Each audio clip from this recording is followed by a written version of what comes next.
we're speaking here now to the NTA Director of Education, Ms. Savita Pierre. Pleasant good evening to you, Ms. Pierre. A pleasant good evening to you, Mikey, and your viewers. Good Thank you. evening. Thank you so much for taking time out to link with us here this evening, and to the entire NTA family that is locked on. Pleasant good evening as well. Earlier this week, the Speaker of the House of Representatives, Bridget Anisette George, uh, made mention that it is important for young people who have the ability to articulate their views on critical issues to do so on behalf of their counterparts who cannot. And of course, she was making these pronouncements at the closing ceremony of the 20th National Youth Parliament at the Red House earlier this week. She said that youths must speak on and for youths, and youths must speak on all national issues. What say you, Ms. Pierre? I mean, as a young person, and of course you're dealing with young people in your capacity, young people don't seem to gravitate much to these issues, although they do impact them in every which way. I mean, they're part of society, they're function individuals of our society, but they don't seem to graduate. I mean, I have an 18-year-old son, and he's just, I mean, academically inclined is one thing, but shouldn't there be some sort of understanding that, yes, what you're learning also needs to be applied in making your country and your space a better place? And why is it that young people simply do not find what is taking place as far as getting involved in politics and whatever issues not attractive? Well, Mr. Mikey, what I would state is that, within our system, young people are not really given the opportunity to to give their views, even within our school system, where you are placed to sit within a classroom environment to intake information, to listen to an instructor, and basically given little or no opportunities to express yourself and, allow your intrinsic potential to be brought out. I think this is what we have been cultivating within our young people. So there isn't much opportunity for them to give their opinion, because they are taught to believe that they need to be silent pertaining to matters that affect them. And even within their home environment, at times when they would like to contribute, they could come across as disrespectful. So, I think we have silenced our youths to some extent, because sometimes we view them as being disrespectful if they share their opinion on matters, and they are not really given the opportunity to express themselves. Yeah. So. Yeah. I want to agree with you there on that, but what about folks who would say, listen, nothing is going to be handed to you? I mean, you have to make that sacrifice. You have to put in the work that is needed. I mean, you have to pay your dues. And at the end of it all, you are the future of this country. You are the most Definitely. important element. What do you say to that? Definitely, right? And what I think we need to take into consideration, right, is that we need to educate these young people out here to understand the importance of their significance in our community, in our society. So I think we need to give emphasis to their significance. We need to bring them in terms of various platforms where they have the opportunity to voice how they feel about our crime situations, how they feel about our education system, right within our education system. Their intrinsic potential is not being allowed to be developed. So when you are within a system and your intrinsic potential in terms of what you want to learn is being suppressed, you are taught to more or less restrain from, giving your suggestions as to how you feel, what you want to do. I personally believe every learner is academically inclined, but we as individuals, we as adults, don't give them the opportunity to express where exactly they want to go, where exactly they see themselves, channeling their developmental process as well. At times we have expectations for our youths, our children.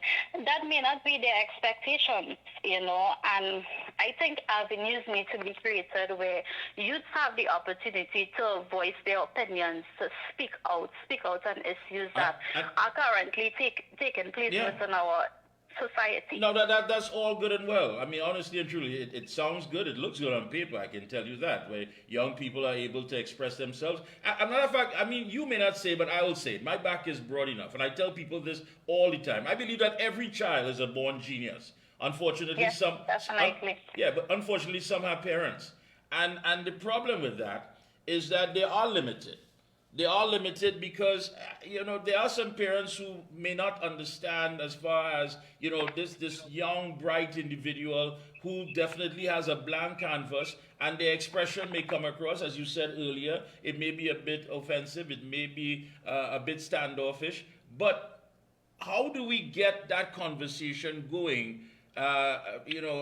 Because again, I believe it's easier to make a child than to fix an adult.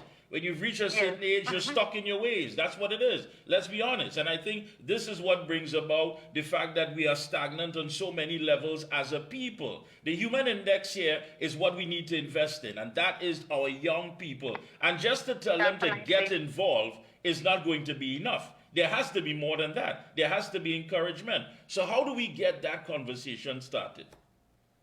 I usually say, I have a 19-year-old daughter, and I usually say, let me be a friend before I can be a parent. You have to develop that avenue of communication, effective communication.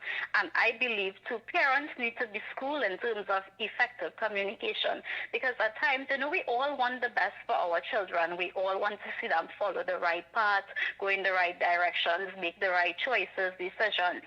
But in order for that to happen, we cannot use the big stick approach all the time. We need to be able to be able to voice our opinions, and we need to be able to listen to their opinions as well. Whether or not, we take their opinions as valuable, they need to feel a part of what is taking place. They need to feel significant to our environment. They need to know that their contributions are valid. We want to hear them. We want to understand how they feel as a society, as an individual. We want to consider the socioeconomic issues that they may be dealing with within the school environment, within their peer environment. What are some of the issues they face? We want to be able to develop that rapport with our youth so that they don't lean in the wrong direction or, cling to the wrong society. We want to develop our society. So I believe we need to train these young people as well in terms of effective communication. We need to train our parents as well. We need to develop programs where we advise parents how to communicate effectively with our kids. We need to advise them. And so we need to have that conversation, and that's established. And I agree with you. I don't know if you're getting some feedback there. You may have the television on too loud or whatever it is there. But I agree with you on this. Now tell me, and I'm going to put you on a spot here, 3 things that a National Transformation Alliance government would do to get this conversation started. We believe in opening the platform for young people to have the opportunity to take on roles that are valuable. So we encourage youth to join our political party. We encourage youth to be part of this collaboration. We encourage them to let their voices be heard. So we provide that platform where we don't see you as too young to be in politics, too young to give your opinion, too young to work within your communities and work with your peers. They are valuable, and we welcome them into our political parties. We also provide that opportunity through educational programs where we help these individuals develop technology-wise we channel their learning, we channel their resources, and we give them the opportunity where they are able to explore different avenues of learning that they may not typically have within the current school system that is existing. Yeah. And of course, this will be encouraged to have an open sense of expression that young people, that because listen, it may seem to be a different language because it's a different time. And I think people need to consider that as well. Trying to make reference to something 20 years ago is not going to hold up as it is currently. And I want to take you on this, and I think that by stifling this whole expression and this free thinking, we do get a backlash from it. During the budget debate, the Minister of Education, Ms. Gatsby Dolly, said the government has tried to be patient, particularly given the COVID-19 disruptions. But there are still too many children who are violent, disrespectful, addicted to drugs and marijuana, gang members, completely uninterested in education, and out of parental control. Now, that type of history doesn't happen overnight. There has to be something that has been able to engineer such results.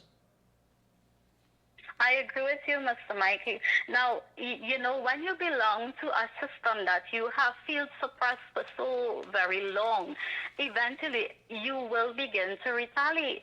And I believe this is what we are seeing within our educational system right now, the retaliation of children that, they are placed within a system where they are not allowed to develop their intrinsic potential. So you are given what subject areas you need to do based on your academical performance. You are told what to do, and you come to school, and some of these individuals have no interest in particular subject areas, but given the opportunity where they are allowed to develop their passion, where they are allowed to develop their potential, they are interested in what they are doing. They see it as something. A lot of children tell me, Miss Pierre, if I can go to school and learn robotics, I will be so excited to go to school, but I'm going to school to do things that, sometimes not even impacting me after I leave school. Or, we see so many children within our system where learning have been developed basically for linguistic and logical learners, and those individuals that lean in other intelligence categories are left behind. So these individuals are already demotivated in terms of learning and their development. So they are just like going through the system.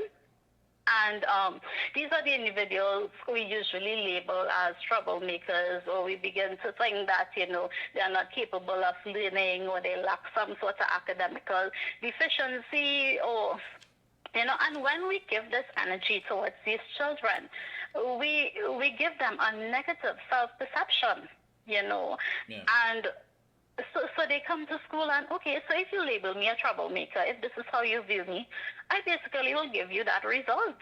So if they are facing already issues from being in a dysfunctional home, and they come to a school environment where the environment itself is dysfunctional, it doesn't cultivate their type of learning, it doesn't fuel their intelligence category, more or less, they are suppressed both sides, so I think this is why we are getting a feedback from the young people within our environment right now, because you speak to a lot of youths and they're interested in so many things with technology increasing, with AI, with all these things, and we're still in a system that is not moving forward. Yeah. They are being suppressed. They are tired, Yeah. They want something more. And I appreciate all of you, sir, and you're right. You are so correct. Closing comments, go right ahead. Right. So what I would like to see, I would like our education minister to focus on being able to assess learners. Many times we place individuals within a classroom environment without proper assessments, without proper understanding of how these individuals learn. And they struggle through, and they feel they are incapable of, when if given the opportunity to fuel their learning within their intelligence category or within the medium in which they receive learning, they will excel. So, I would like us to focus on these youths and lean away from believing that, some are academically inclined and some are not. We all are academically inclined. We all are born with the potential to excel and succeed. All right. So I want us to cultivate that avenue for youths to, be motivated to actually speak out on these things. Thank you. It's been a pleasure, Ms. Pierre. Thank you so much. And we will be checking in with you, of course, again on this issue. Best of luck to you and your entire team, the entire NTA family. And it's been a pleasure indeed. Thank you once again. Thank you very much. Thank you. Good night.